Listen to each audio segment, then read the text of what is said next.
जय श्री गोरक्ष। प्रिय श्रोताओं, आप सुन रहे हैं वाल्मीकि रामायण।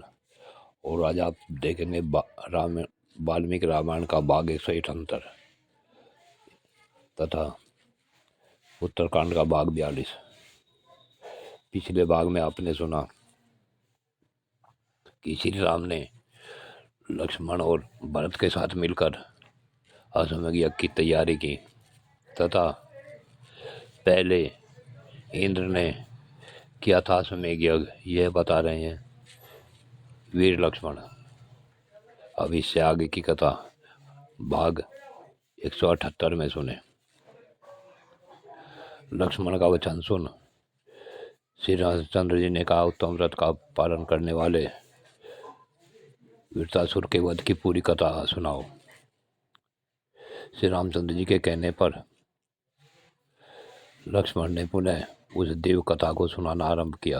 प्रभु, शेष नेत्रधारी इंद्र तथा संपूर्ण देवताओं की प्रार्थना सुन भगवान विष्णु ने इंद्र आदि सब देवताओं से कहा कि हे देवताओं, तुम्हारी इस प्रार्थना से पहले से ही मैं महामना वृत्रासुर के इसने बंधन में बंधा हुआ हूँ। इसलिए तुम्हारा प्रिय करने के उद्देश्य से मैं उस महान असुर का वध नहीं करूँगा, परंतु तुम सबके उत्तम सुख की व्यवस्था करना मेरा आवश्यक कर्तव्य है।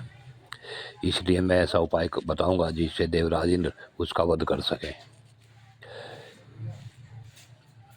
हे इंद्र, मैं अपने स्वरूप भूत तेज को 3 भागों में विभक्त करूंगा जिससे इंद्र निसंदेह वृत्रासुर का वध कर सकें।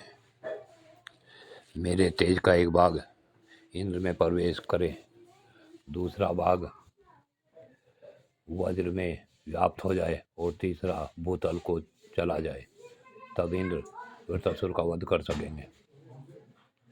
तत्पश्चात इंद्र आदि सभी मनस्वी देवता उस वन में गए जहाँ महान असुर तपस्या करता था। उस असुर श्रेष्ठ वृत्रासुर को देखते ही देवता लोग घबरा गए, सोचने लगे हम कैसे इसका वध करेंगे और किस उपाय से हमारी पराजय नहीं होने पाएगी। वे लोग वहाँ इस प्रकार सोच ही रहे थे कि सहस्र नेत्रधारी इंद्र ने दोनों हाथों से वज्र उठाकर उसे वृत्रासुर के मस्तक पर दे मारा। इंद्र का यह वज्र प्रलकार की अग्नि के समान भयंकर और दीप्तिमान था। उसकी चोट से कटकर वृत्रासुर का मस्तक गिरा, तब सारा संसार भयभीत हो उठा। निरपराध वृत्रासुर का वध करना उचित नहीं था, अतः उसके कारण महान तपस्वी देवराज इंद्र बहुत चिंतित हुए और तुरंत ही सब लोकों में के अंत में लोकालोक पर्वत से परवर्ती अंधकार में प्रदेश में चले गए।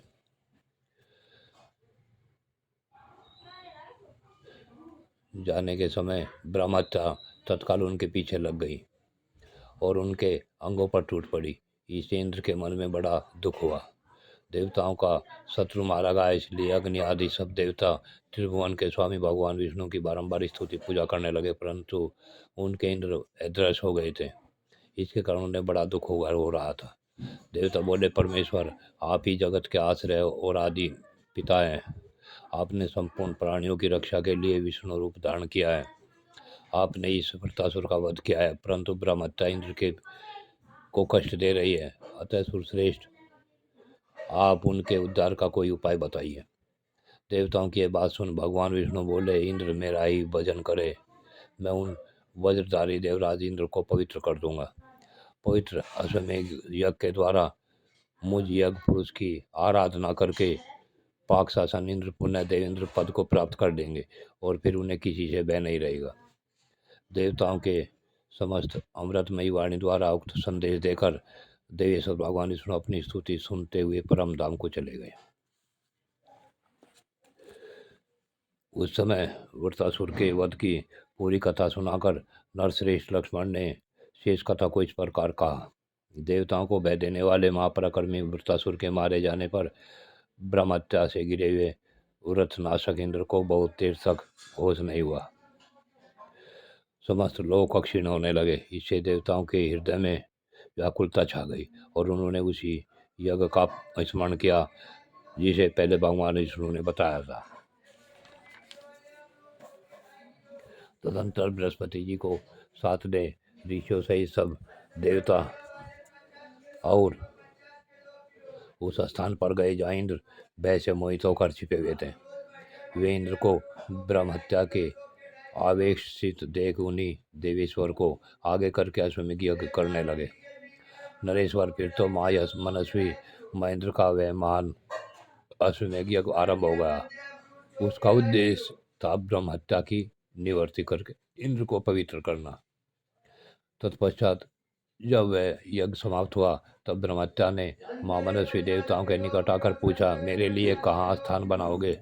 यह सुनकर संतुष्ट एवं प्रसन्न हुए देवताओं ने उससे कहा, हे दुर्जय शक्तिशाली ब्रह्महत्या, तो अपने आप को स्वयं ही 4 भागों में विभक्त कर ले। महामनस्वी देवताओं का यह कथन सुन महेंद्र के शरीर में दुख पूर्वक निवास करने वाली ब्रह्महत्या ने अपना 4 भाग कर लिया और इंद्र के शरीर से अन्यत्र रहने के लिए स्थान मांगा। वह बोली, मैं अपने एक बांध से वर्षा के 4 महीनों तक जल से भरी हुई नदियों में निवास करूंगी। उस समय मैं इच्छानुसार विचरने वाली और दूसरे को दर्प का दलन करने वाली होंगे। दूसरे भाग से मैं सदा सब समय भूमि पर निवास करूंगी। इसमें संदेह नहीं है, मैं आप लोगों से सही बात कहती हूँ।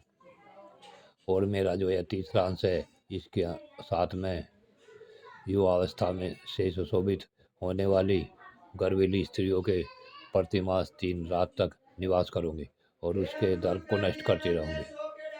सुरश्रेष्ठगण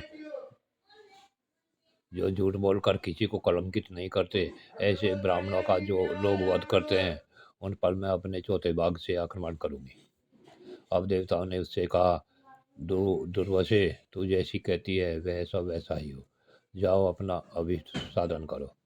तब देवताओं ने बड़ी प्रसन्नता के साथ सहस्र ने लोचन इंद्र की वंदना की। इंद्र निश्चिंत और निष्पाप एवं विशुद्ध हो गए।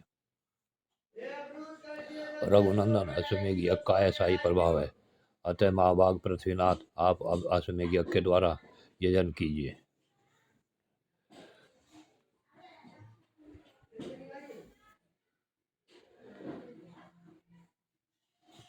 प्रिय श्रोताओ, यह कथा यहीं पूर्ण होती है।